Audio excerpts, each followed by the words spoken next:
Nachdem wir vor kurzem die Aktie von Meta und auch die Aktie von Google fundamental bewertet haben, möchte ich heute einen Vergleich machen zwischen den zwei Schwergewichten aus dem Kommunikationssektor. Ist im Moment eine dieser Aktien ein Kauf? Den fairen Wert werden wir in Masterkey von meinem Fundamental-Analyse-Tool herausbekommen. Und dann würde ich sagen, nach dem kurzen Intro pausiert euch gerne den Disclaimer, liest ihn euch in Ruhe mal durch und dann würde ich sagen, legen wir los.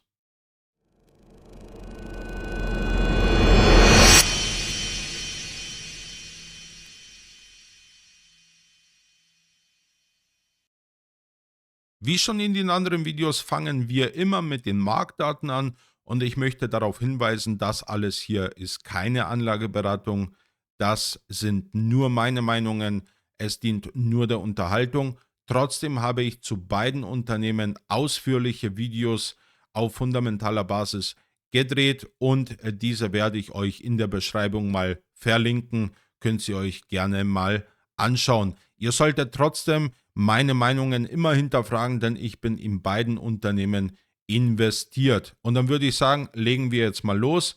Wir haben hier eine Marktkapitalisierung bei Meta von über 1,6 Billionen US-Dollar. Bei Alphabet sind es fast 4 Billionen US-Dollar. Die haben übrigens auch Apple überholt.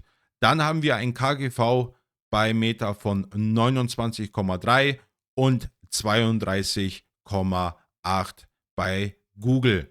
Dann eine Dividendenrendite, die bei beiden Unternehmen relativ niedrig ist, bei Meta 0,32% und 0,25% bei Google. Und dann haben wir beide in dieselbe Kategorie eingestuft nach der Peter Lynch Methode und zwar einmal Stalwarts und Fastgrower. Und warum habe ich das gemacht? Weil beide Unternehmen sind etabliert, groß, verdienen viel Geld, aber sie wachsen weiterhin richtig stark. Und wir haben noch ein Beta. Bei Meta ist es ein bisschen höher von 1,29 und 1,08 bei Google. Und was bedeutet überhaupt ein Meta? Also der Gesamtmarkt hat ein Beta von 1,0 und hier haben wir halt dementsprechend 29% höhere Schwankung gegenüber dem Gesamtmarkt bei Meta und 8% höhere Schwankung bei Google. Und dann würde ich sagen, gehen wir zu den 5-Jahres-Wachstumsraten mal rüber, was Meta und Google hier geleistet hat. Wir fangen hier mit dem Umsatzwachstum an. Also Meta hat hier 18,4% in den letzten 5 Jahren im Schnitt herausgeholt und Google 16,68%. Dann das EBITDA 23,35% bei Meta und bei Alphabet 22,65%. Dann das Net Income ist bei Meta bei 27,5 und 23,8 bei Google. EPS-Wachstum 29,98, also fast 30% bei Meta, das ist der absolute Wahnsinn in dieser Tabelle. Und 26,7 von Google ist auch nicht verkehrt. Dann Free Cashflow. Da sehen wir, dass Meta minimal schlechter ist, 18,4 zu 19%. Der Buchwert ist bei Meta mit 12,5% besser wie bei Google mit 10%. Und die Buyback-Rate, die ist wirklich super bei beiden Unternehmen. Minus 2,07% bei Meta und minus 2,28% bei Google. Und für alle, die nicht wissen, warum steht hier ein Minus, also Minus ist für uns Anleger ein positiver Wert. Und dann würde ich sagen, gehen wir zu der nächsten Tabelle mal rüber. Hier schauen wir uns jetzt die Qualität der Unternehmen an und ich werde auch immer dazu sagen, was der einzelne Wert auch hier bedeutet. Also, wir fangen mal an. ROIC bedeutet, wie viel Gewinn macht das Unternehmen aus jedem investierten US-Dollar.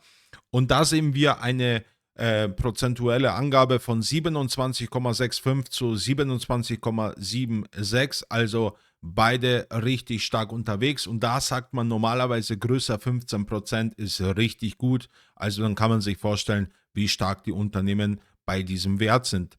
Dann haben wir den ROE-Wert Der bedeutet, wie stark verzinst sich das Geld, das uns Aktionären gehört.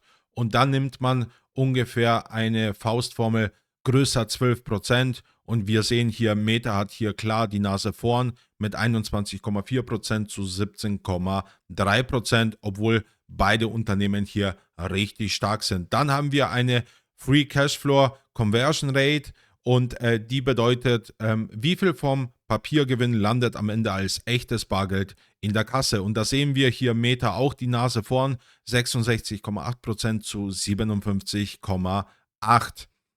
Und dann haben wir das Net Debt EBITDA. Das bedeutet, wie lange bräuchte die Firma, um Schulden mit ihrem Jahresgewinn abzubezahlen. Und da sehen wir bei beiden Unternehmen phänomenale Werte, minus 0,58% bei Meta und Alphabet sogar minus 0,94%.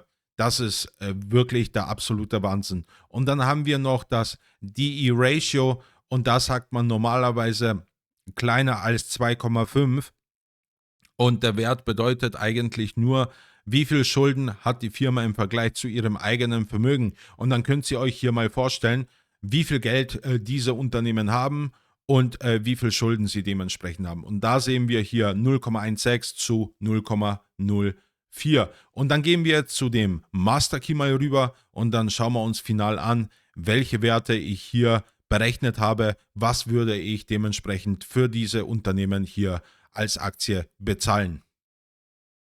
Hier können wir uns jetzt anschauen, was mein Master Key hier als Ergebnis uns angibt. Und zwar, ich muss es aber kurz mal für die ganzen neuen Leute, die auf dem Kanal jetzt gelandet sind, kurz mal erklären, wie ich überhaupt in dem Master Key rechne. Und zwar, ich führe im Hintergrund 3 verschiedene Bewertungsmodelle durch. Einmal das Discounted Cashflow, einmal das PEG Ratio, was ein bisschen abgeändert wurde, und einmal das Enterprise Value EBITDA.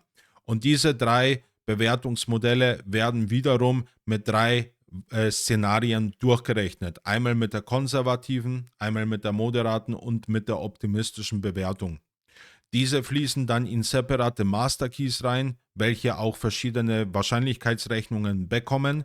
Und am Ende fließen diese ganzen Werte in den kombinierten, also das, was ihr hier jetzt seht, in den kombinierten Master Key rein. Und dann bekommen wir gewichtete faire Werte und dann sehen wir hier, also wir können jetzt natürlich die Dollarkurse hier nicht von der einen Aktie zu der anderen 1:1 vergleichen, das funktioniert nicht, aber wir schauen uns jetzt hier an, wir sehen hier einen aktuellen Aktienkurs bei Meta von 662 US-Dollar und mein gewichteter fairer Wert ist bei 751 US-Dollar, also 13,5% knapp hier unterbewertet.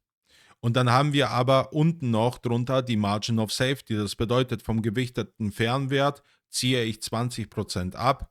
Warum? Weil falls ich mich irgendwo zu schön verkalkuliert habe oder also dementsprechend zu schön gerechnet habe, dann ziehe ich hier aus Sicherheitsgründen die 20% ab. Und dann kommen wir hier auf 601 Dollar, also sind wir mit 9,2% noch überbewertet. Und unten seht ihr noch meine eigene Wachstumsschätzung für dieses Jahr, also 13,29%. Und dann kommen wir jetzt mal zu Google zum Ergebnis. Da sehen wir einen aktuellen Aktienkurs von 327 Dollar und im gewichteten Fernwert 382 Dollar. Also sind wir hier laut dieser Berechnung mit 16,5% unterbewertet. Aber bei der Margin of Safety sind wir hier bei 305 Dollar gelandet und somit 6,7% noch überbewertet. Hier ein bisschen höhere Wachstumsschätzung, meinerseits 13,82%. Ich führe aber auch in die Zukunft, also ich rechne normalerweise über die nächsten 5 Jahre weiter. Das müsst ihr aber euch dementsprechend in einem anderen Video mal anschauen. Oder halt die 2 Videos zu diesen 2 Unternehmen, die ein bisschen detailreicher sind. Da erkläre ich das auch dementsprechend, dass ich auch die Wachstumsrate in die Zukunft abflachen lasse, weil einfach so ein Unternehmen wie Meta oder Google nicht einfach mit der Wachstumsrate einfach ohne weiteres so weiter wachsen kann. Ja, und das sind jetzt meine Ergebnisse und ich würde sagen, schaut euch die anderen Videos an, wenn euch so etwas interessiert. Ansonsten, wie gesagt, das ist mein Ergebnis. Bitte Das ist keine Anlageberatung, das sage ich jetzt hier noch einmal. Ich will euch das einfach nur hier vorstellen. Und dann würde ich sagen, falls euch das Spaß gemacht hat, dann werden wir uns bestimmt nochmal wiedersehen auf dem Kanal, wenn wir eine neue Aktie oder vielleicht so ein Duell in einem Sektor nochmal starten. Und dann würde ich sagen, schönes Wochenende. Ciao, ciao.